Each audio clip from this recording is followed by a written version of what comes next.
Welcome everyone to our Rise panel today as part of Sports Philanthropy World. My name is Jared Schenker. I'm here with Rise, a national nonprofit with the mission of educating and empowering the sports community to eliminate racial discrimination, champion social justice, and improve race relations. Through partners and program, Rise equips the sports community with the necessary skills to be leaders for social justice and racial equity. And in our 5 years, we've been able to work with nearly 500 partners across the professional, collegiate, high school, and community spaces, educating and empowering nearly 5 million people. First, I just want to thank Sports Philanthropy World for putting on this conference. And in a moment, I will bring in our panelists, Kim Davis, Paul Tagliabue, and Diahann Billings-Burford. This conversation today is going to focus on the new challenges to racial equity our country has faced and is facing after the events of 2020. Communities still need to be united. And frankly, it seems like the divides seem to be growing at times. And while there have been moments, isolated moments of accountability, seeking full justice has become politicized. An election that truly reflected the will of the American people like never before with this record voter turnout was met with suppression laws in more than 40 states. Natural uncertainty to the changes inclusion brings, as well as outright resistance to that inclusion, seems to be steadily rising. And regardless of that intent, that such pushback can easily blunt the effects of performative actions and persuade leaders once again to sit out these very necessary social justice conversations. So at this point, I'd like to bring in our panelists for today. We're thankful to have Kim Davis join us on this panel and thankful to have her serve as part of our board of directors. She is the Senior Executive Vice President for Social Impact, Growth Initiatives, and Legislative Affairs at the NHL. In this capacity, Kim leads a role reporting to NHL Commissioner Gary Bettman to attract, develop, and retain fans with a specific focus on multicultural audiences through culture, youth participation, and social impact initiatives. Kim, and really all of the panelists here today are the definition of having so many honors and distinctions that it's impossible to name them all. But Kim was number one on Sportsnet's list of the 25 most powerful women in sports, as well as honored in Sports Illustrated's The Unrelenting, a list of the most powerful women in sports. And then Savoy Magazine, Fast Company, and Essence, where she was profiled with then First Lady Michelle Obama, have also recognized Kim for her tremendous leadership and creativity. And then also joining us is Paul Tagliabue, who is Rise co-chair and of course the former commissioner of the NFL. Paul will be enshrined this summer in Canton at the Pro Football Hall of Fame, as well after bringing the league to really unprecedented heights during a tenure that spanned across 3 decades and serving as a champion for diversity, equity, and inclusion at the NFL. And then Paul also served as chairman of the University Board of Directors at Georgetown, where he was also a captain on the basketball team there. And then, of course, on this Rise panel is Diahann Billings-Burford, the CEO of Rise, and a woman who spent her career working in and lifting up diverse communities. Most recently, she had worked at Time Warner and the Time Warner Foundation, and for Mayor Michael R. Bloomberg as the city's chief service officer, where she headed New York City Service, a division of the mayor's office engaging more than 1.3 million New Yorkers in a range of volunteer activities. She serves on the National Board of Directors for Build On, as well as the boards of Philanthropy New York and the Robert Sterling Clark Foundation. And in 2021, she was recognized on Crane's notable nonprofits and philanthropy list. And in 2019, was named one of Crane's notable women in sports. And Diahann has earned a bachelor's degree in psychology from Yale, a law degree from Columbia University School of Law, and is generally wearing some pink and green as a member of the Alpha Kappa Alpha sorority. So thank you everybody for joining us today. I'll get right into the first question. And I want to ask, how do you, or how have you used your leadership position to influence your organizations, your teams on influence alignment on issues of race, diversity, inclusion, and social justice, when these leadership positions inherently require the consideration of perspectives of a large group of people, a large group of stakeholders, sometimes crossing state and international borders. So just curious, how do you, or how have you been able to find alignment on these issues when you do have to take so many things into consideration? And, Kim, if you don't mind, I'll start with you. Thank you, Jared. And I'm delighted to serve with these two amazing leaders. And I think that that is the word I would start with.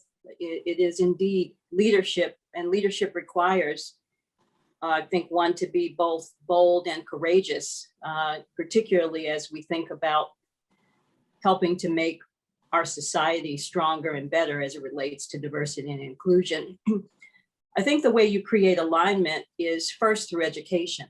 I think that it's important for people to be on the same page, regardless of where you sit geographically, where you sit politically. I think the alignment of an understanding of what we mean by diversity and inclusion and engagement and creating a safe and welcoming environment in our communities for individuals is an important start point. And that alignment around education allows us to start at the same place and to advance together.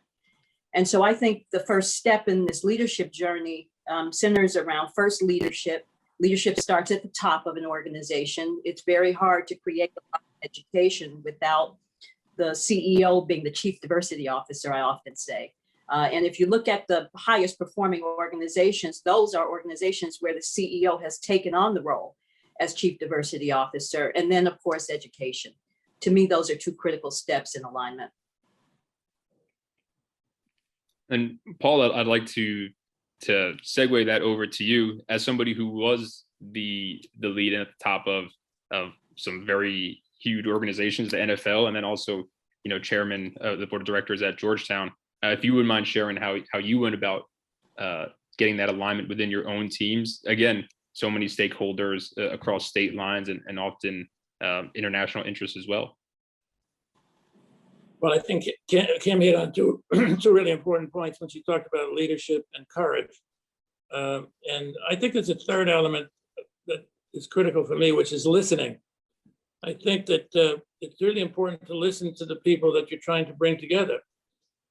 It's easy to make assumptions about why people are taking the positions that they're taking or why they hold the views that they hold, but more often than not, you can be wrong.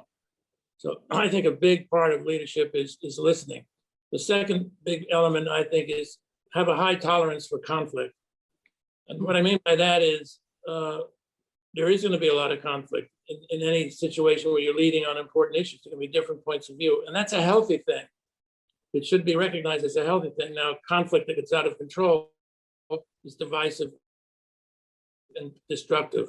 But conflict that enables people to speak candidly, to talk about their perspectives in a candid, respectful way is important. And it goes back to what we say about the First Amendment. It's a clash of ideas, which is free speech. But I think that leadership also depends upon a clash of ideas among the people you're trying to lead, but it has to be managed. So I would emphasize those two things: listening and tolerating conflict, but managing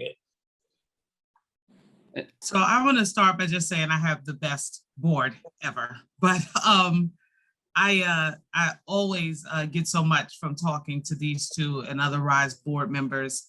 The only thing I would add, and I love adding it because I know the two of them do this so much in their leadership, is values. I think the role of the leader, especially when we're trying to align folks that really do have different perspectives, is to articulate, make sure that we clarify what the organizational values are, articulate them, and keep asking people and requiring people to be reflective and ask themselves, are they living according to the values of the organization? And so that's the only thing I think that that Kim and Paul haven't mentioned that I would add. I think good leadership I have seen in times of conflict, there's got to be those shared values. You got to keep bringing people back to them so you can get to some point of resolution. Yeah, absolutely. Key to have those unifying factors there, even if these conversations might breed a little bit of conflict. And I think Paul making a great point around listening. That's something at RISE, something here at RISE we talk about often as being a great starting point, is to truly listen and to take perspectives. And for my next question, I want to go off something that Kim, you had said about when your chief diversity, when your CEO is also sort of your chief diversity, equity, and inclusion officer. That's a great start at the top. why is it important to build inclusive communities as a leader of an organization? And Paul, if you don't mind, I'll start with you on this one.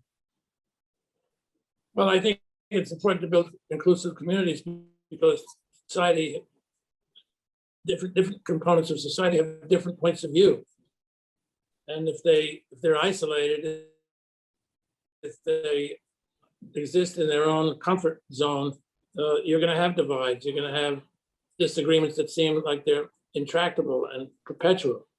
And it's only by focusing on inclusion and diversity and equity that you get people to understand, as Diahann said, there are shared values, there are shared interests, there are shared concerns. And inclusion is the only way that you can understand the diversity that we value in our society, but understand also how to bring it together.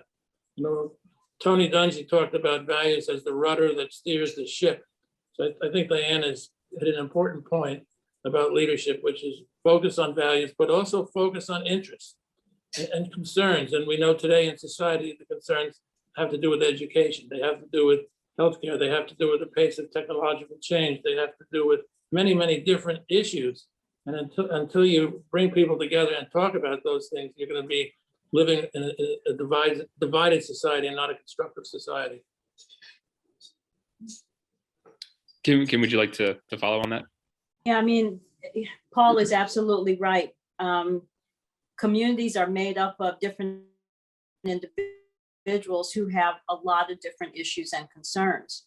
And to create a welcoming and safe and supportive environment for the different issues and concerns that people that make up that ecosystem are part of means that we have to be all the things that we just said, values-based. We have to be listeners, and not just listening, but willing to learn from what we hear. And so it's important that we create an environment where we can have that natural tension and share different points of view so that we can make our community stronger and more vibrant. And that comes from engagement. And I think that if you aren't listening to the people in your community, if you aren't engaging the people in your communities aren't going to be strong. Yeah, I think not only are your communities not going to be stronger, but it strikes me as there are no really ambitious organizations where the goals you have to achieve don't require you to bring people that think differently together. Right? Like sometimes I feel like leaders have these conversations about inclusion, and I literally can't think of, maybe I can think of one or two organizations where people actually think the same, they can think the same way on certain issues, and you can achieve your best goals, right? Like, but when I think about, looking at my other two conversationalists, when you think about the NHL, when you think about the NFL, there's literally no important goal that the organization can achieve without being inclusive, right? And so I think most organizations that are worth anything, that are good, that's our reality. Like you need inclusion to perform against goals, and you need to perform against goals to be successful. And somehow I think in society, we miss that. And maybe when it comes to race and gender, we think of it as different or separate, but the truth is no great organization reaches important goals without being inclusive. So. Jared, I think there's another element, which is sometimes you like to think it's unprecedented, but maybe it's not. It's the issue of disinformation and and that's always been a problem, lack of information. But it seems like today, with the technologies that are out there, disinformation is a bigger component in trying to bring people together, because I have found that so many people have misconceptions about not only about their own communities, but about other communities. And it's not accidental. That disinformation is being promoted for the purpose of dividing. Right. So if you don't act in a counterproductive, a different way, you're going to be stuck with disinformation and you'll never make any progress. And I say that may be unprecedented, but disinformation was probably a problem that goes back to before there was a printing press. In the Middle Ages, there was disinformation. There was disinformation in the 19th century about race. There's disinformation since 1619 about disinformation in our society about race. So we say it's unprecedented.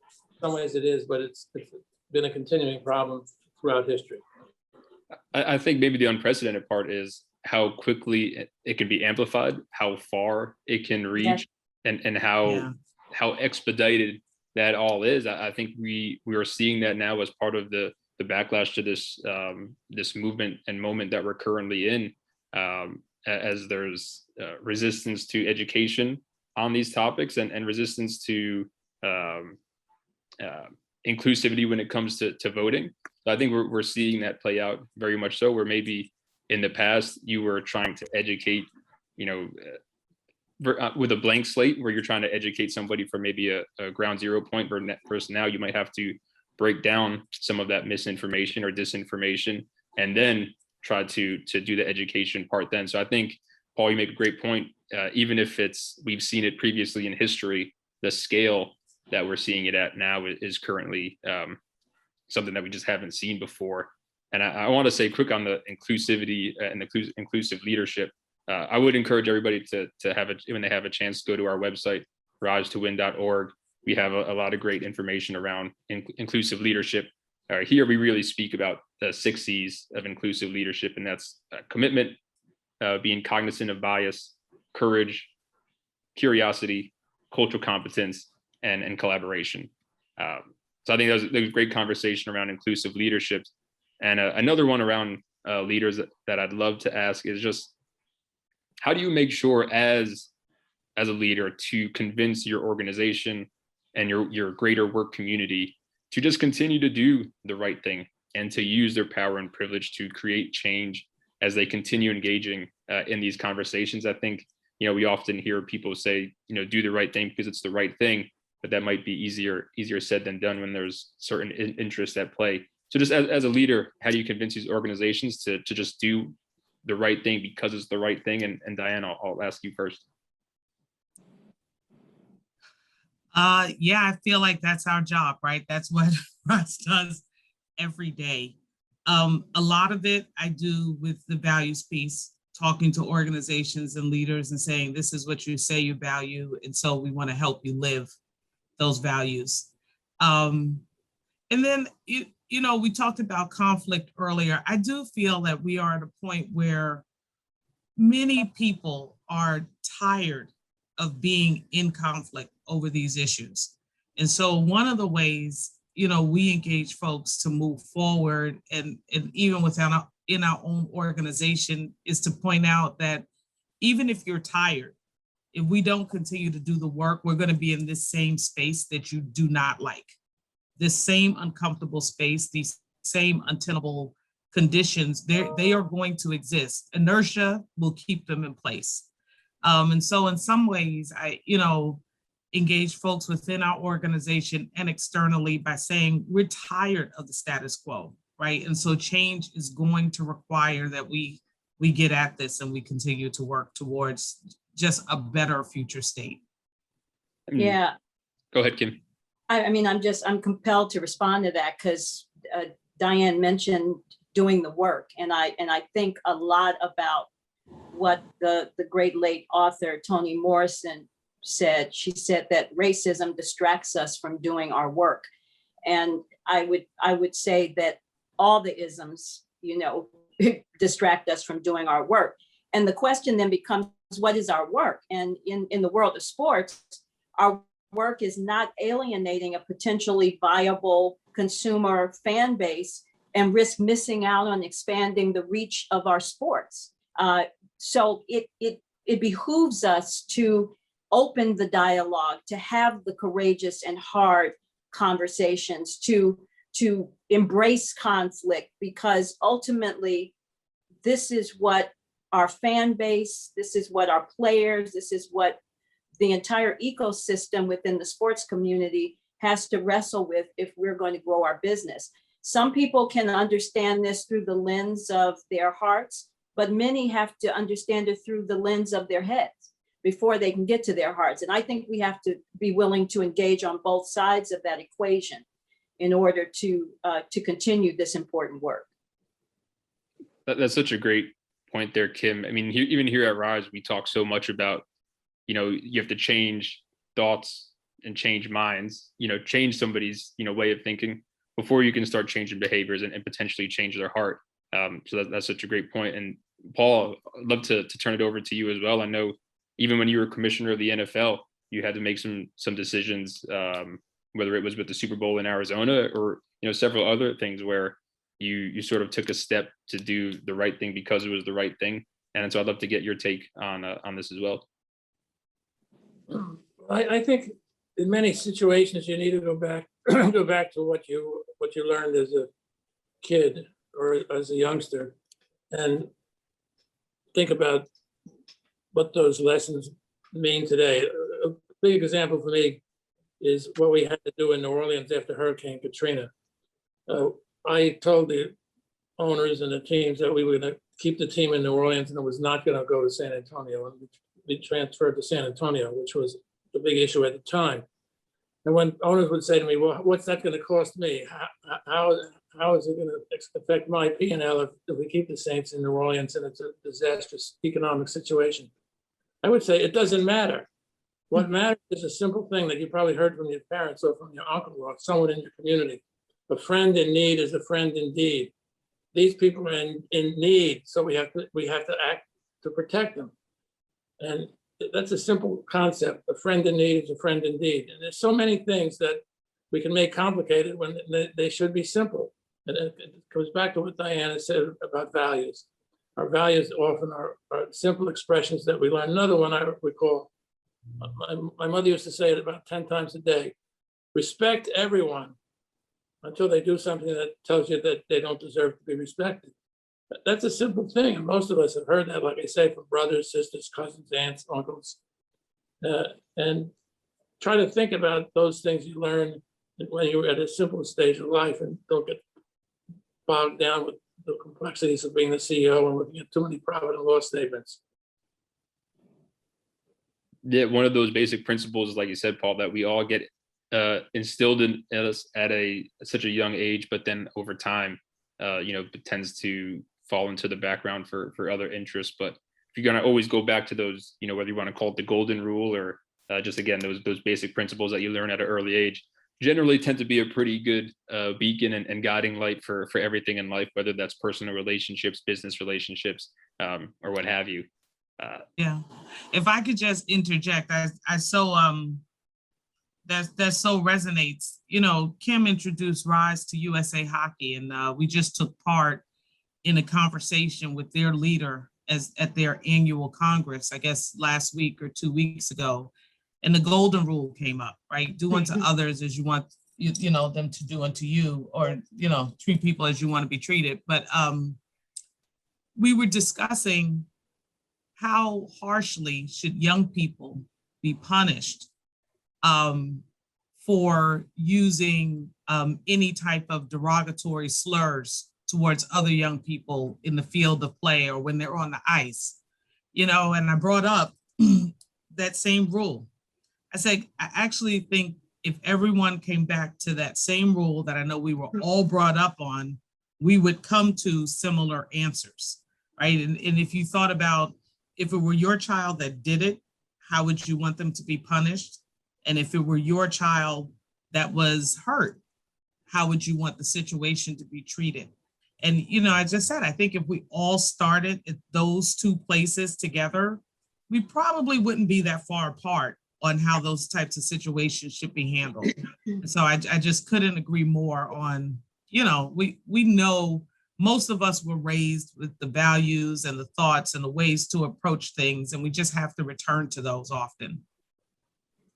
And to that point, our purpose in this change work that we're all about is not to create a punitive environment, but it's to create teachable moments where we can find that common place, as both Paul and Diahann have said, the place where we can go back and remember what it felt like as a child to understand what these value principles are about, and then to launch from that place. And I think that that's something that is important in this embracing conflict as a way to create these teachable moments so that we can all learn together.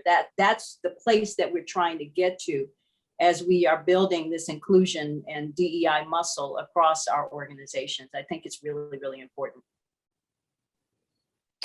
To go off that, as we still can talk about how, conflict resolution is such a deep part of this, I want to bring up something that somebody had said during a recent RISE session. And RISE, we often use the expression that, diversity is inviting everybody to the party, but inclusion is making sure that everybody there is having a good time and feels welcome and feels like they belong. But somebody had posed at the end of this session, I'm going to read what they had said. If inclusion is ensuring that everyone at the party has a good time, should I be allowing people to come to my home and jump on my couch? Because if so, I would say that I'm not inclusive. And really, I think at the heart of their question is there a reasonable limit to inclusivity?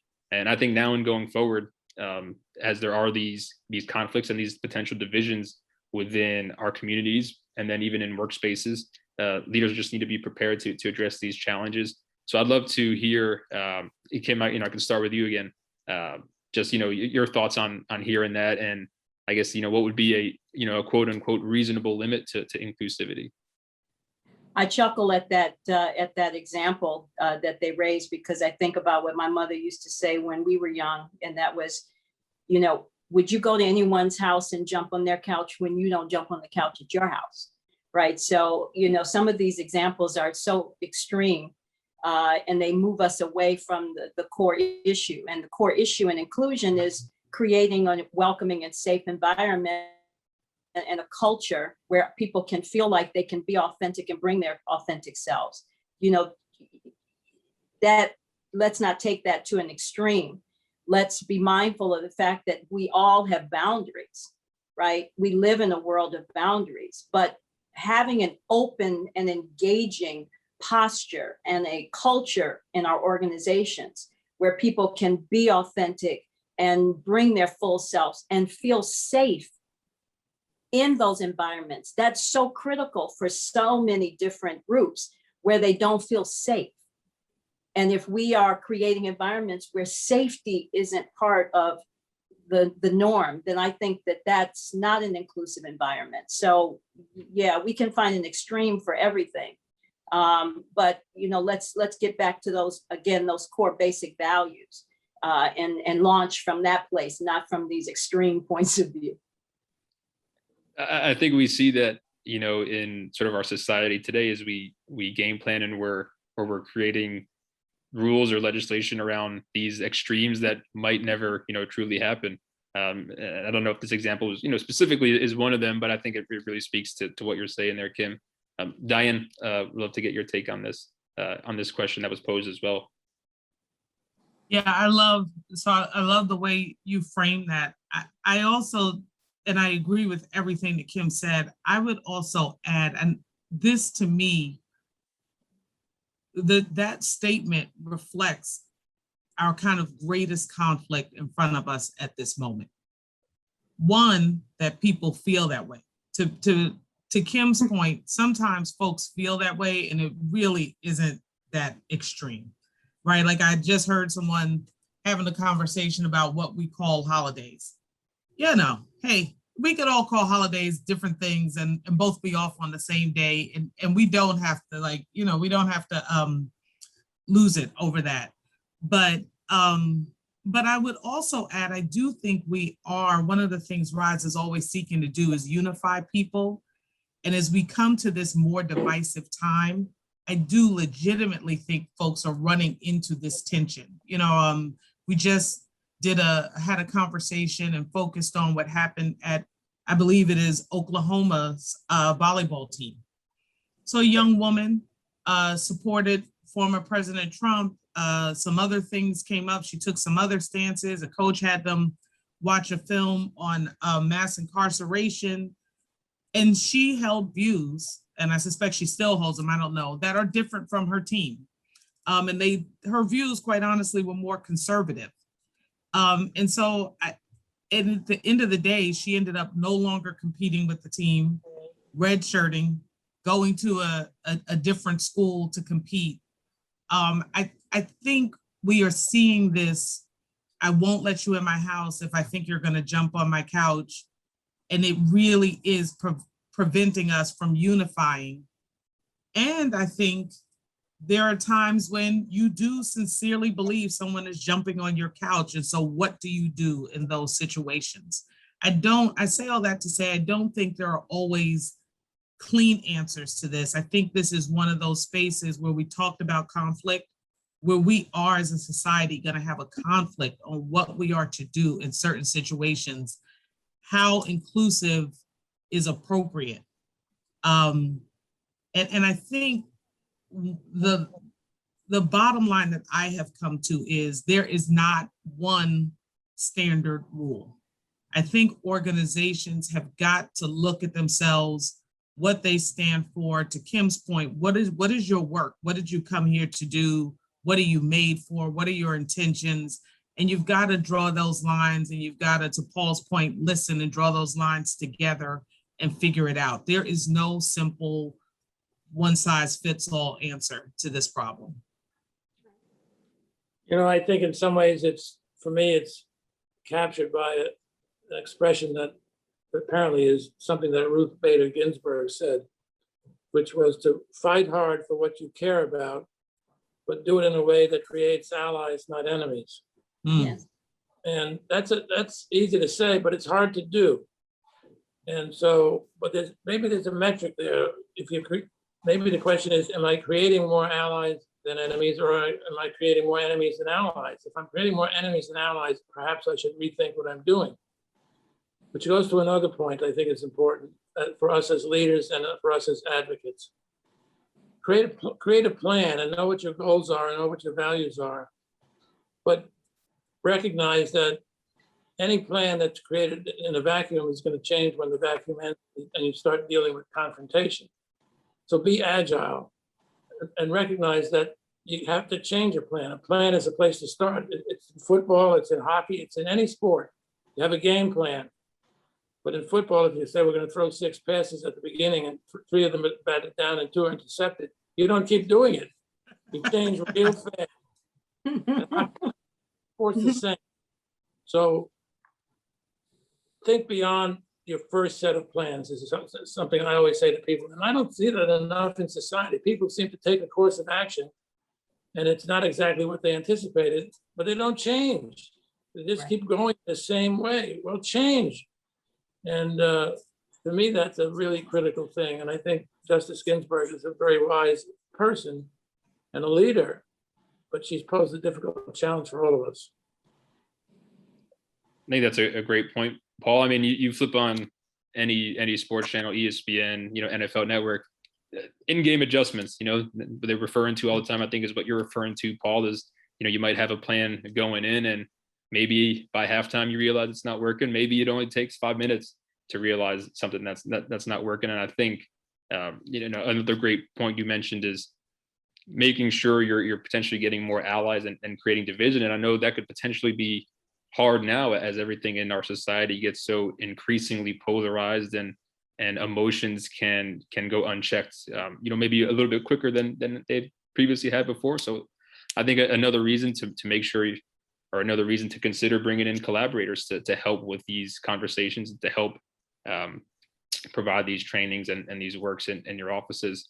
And one, I think that's a good segue point to sort of ask a question that's a little bit tangential, but I think relevant for a lot of people who will be watching this call, and even for I think the people on the panel, is that one immediate issue of inclusion and what's an appropriate level that's on the horizon in our country, if not playing out already, is the reopening of offices and navigating these communal workplaces or communal areas where you're going to have vaccinated people and you're going to have unvaccinated people. And I think, the research is showing that there is going to be a group of people who are very steadfastly against vaccinations and might not do so unless it's absolutely required.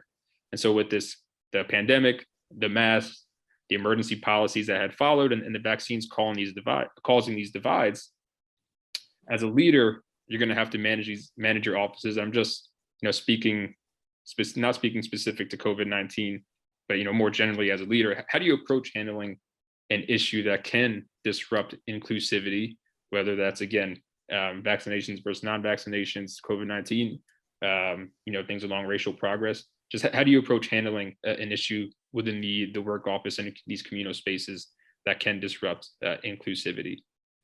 Diahann, would you like to start? No, I think I'd like to hear Kim or Paul, what they say about this. Well, this is a complicated one, in my opinion, because I think policies have to be established based on who the organization is, who they say they are, and what they stand for.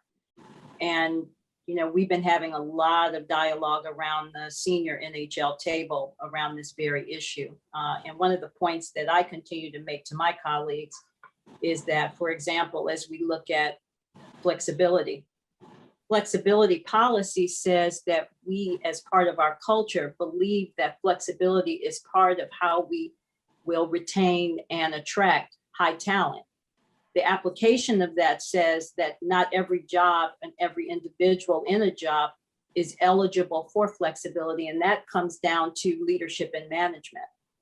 And I think that that's the way we have to think about all of this change. There are going to be a lot of extenuating circumstances around what people do, why they do it. And I think if we start in a place of fairness and authenticity, and being willing to have a conversation with people and spend judgment around that conversation, we have to play to the unit of one, not the unit of the whole in these instances, in my opinion.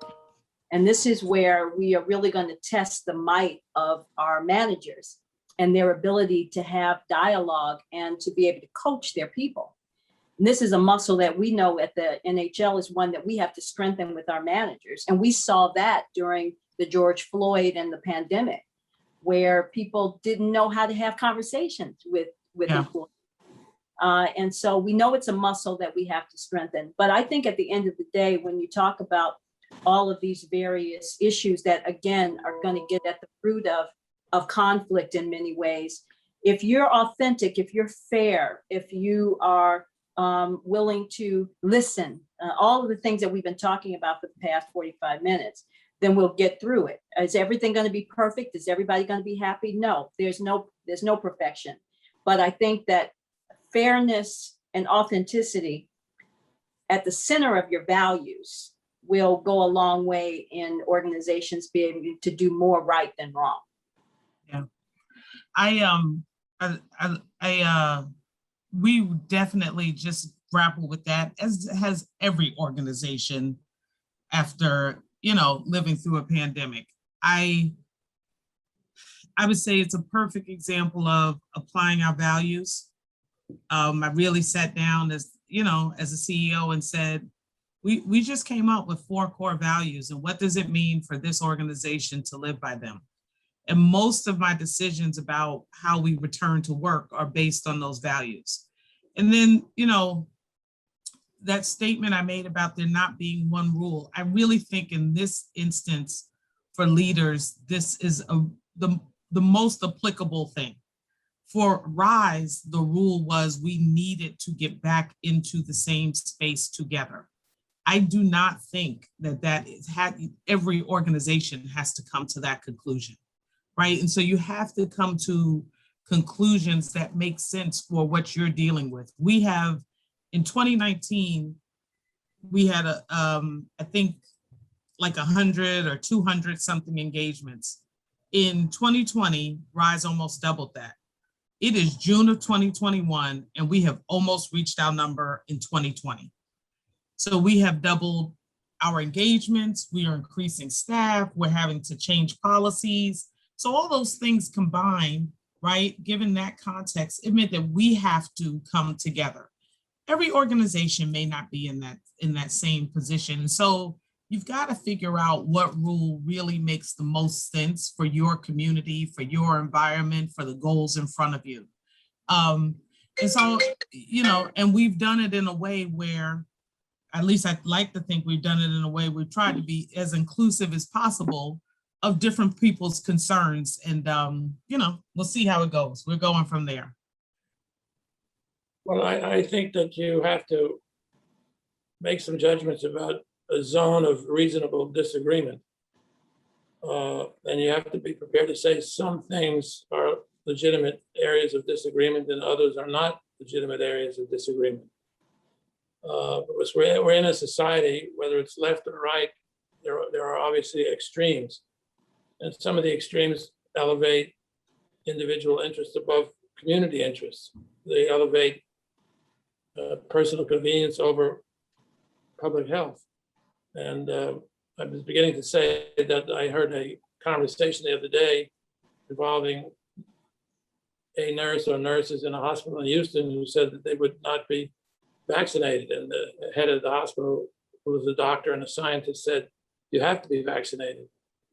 And a lawsuit was filed.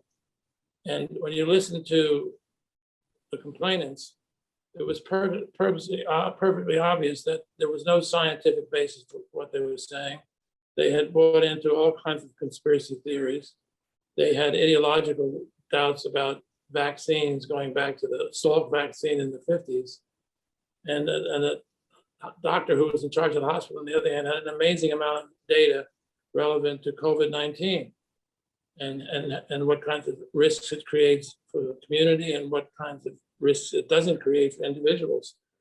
And so it was just an example of a zone of reasonableness where you can take one course of action, but then you get into an area of unreasonableness based on data, based on science, if science is relevant.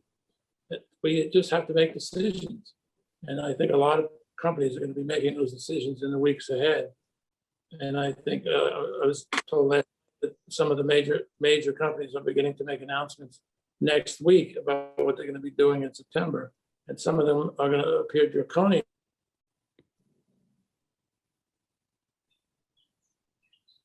To some individual. But in the law and in society, and I think in our personal dealings, we need to understand there are zones of reasonableness and there are areas where we're entitled to have idiosyncratic views, but we're not entitled to impose them on others. I think that's a great point there, Paul. And as we start to get close to time here on this panel, it's been such a great conversation. We've covered a lot of topics that I think, you know, anybody who's watching will be able to take away and implement in their own organizations, their own teams, their own lives. You know, like I said, we even talked about the golden rule and sort of the basic principles to live by. But if we can, you know, give one, you know, final takeaway, something, a piece of advice that anybody watching can take home with them, you know, what advice would you give a sports organization that are aiming to make an impact in their communities? You know, Paul, if you don't mind, I'll start with you. Well, I'm going to come back to what I alluded to before with Justice Ginsburg.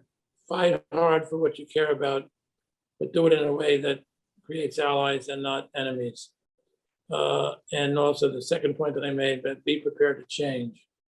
You know, there was a great college football coach, historically black college, who used to say he looked for players who were mobile, hostile, and agile. And he said the agile is the most important thing because you can be mobile and hostile, but if you're not prepared to be agile and deal with the situation as it evolves and changes, you're not going to be successful. So I think being prepared to change as you get into some of these issues which involve confrontation and differences of opinion, agility is a very important thing. Be confident, stay with your convictions, but also be prepared to change where change is appropriate and productive. That's a great point, Paul, and a great quote from I assume Eddie Robinson, you're referring to as the HBCU coach. I think that was Jake Gator at Florida A&M, was one of Eddie's competitors. Even better. Well, hostile and agile.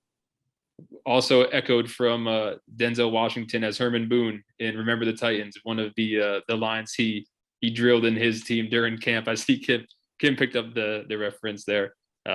Then Kim, if you want to also provide a piece of advice here. Yeah, I mean, just building on what Paul said, it's going to start with the values of the organization, and the future is going to require more than ever for leaders to be brave and truly courageous. That's become a core competency really of leaders. But there are two things that Paul referenced that I think are paramount. One is the agility. We've got to be agile as leaders because the environments that we're going to be operating in are going to be ever changing. That's one thing we can count on, is change as a constant. And the second one is being able to deal with ambiguity. We are going to have to, as leaders, be comfortable in dealing with ambiguity. And again, these are core competencies that as leaders, we're going to all have to command going forward. It's a fantastic point about ambiguity too, that there's just some things that, you're going to not know maybe the answer to right away, and you have to work toward them. Diahann? Yeah, for me, it's funny because I first, I think, began to say this a year ago when I gave a keynote at the Sports Philanthropy conference. And I think I'm still saying be relentlessly optimistic. This is tough. There are going to be days, again, as I look at Paul and Kim, both of them are working in spaces where you could feel like there is no hope and you need to stop. As we look at voter suppression laws and how coordinated it has been and how insistent it has been, when we look even within certain sports and certain behaviors that are not changing, you can become defeated. You can feel defeated. And so I think the thing is just remain relentlessly optimistic. And then the second thing I would say is everyone's got to figure out what is that thing or things that you personally will do. If nothing changes, nothing changes. And if every single person doesn't figure out what they have to do differently, what they have to do more of, if nothing changes, nothing changes. And I think James Baldwin said it that way, and he said it best. Yeah, absolutely. I mean, there's a role that everybody has to play. And to your point, Diahann, it's figuring out what your role is and how you can contribute. And the optimism there, if you keep going, step by step and pushing forward, by the time you look back, you'll see that those steps have accumulated and to be leaps and bounds. And you can really be able to see the progress that was made. And I want to thank the three of you for joining me today and being a part of this panel. We're so incredibly honored to have you be a part of the panel, but also be a part of our larger RISE family. Again, can't thank you enough, and graciously, want to thank you again for spending some time with us today for the panel. Thank you, guys. I'll see everybody soon. Very good. Thanks for the opportunity to participate.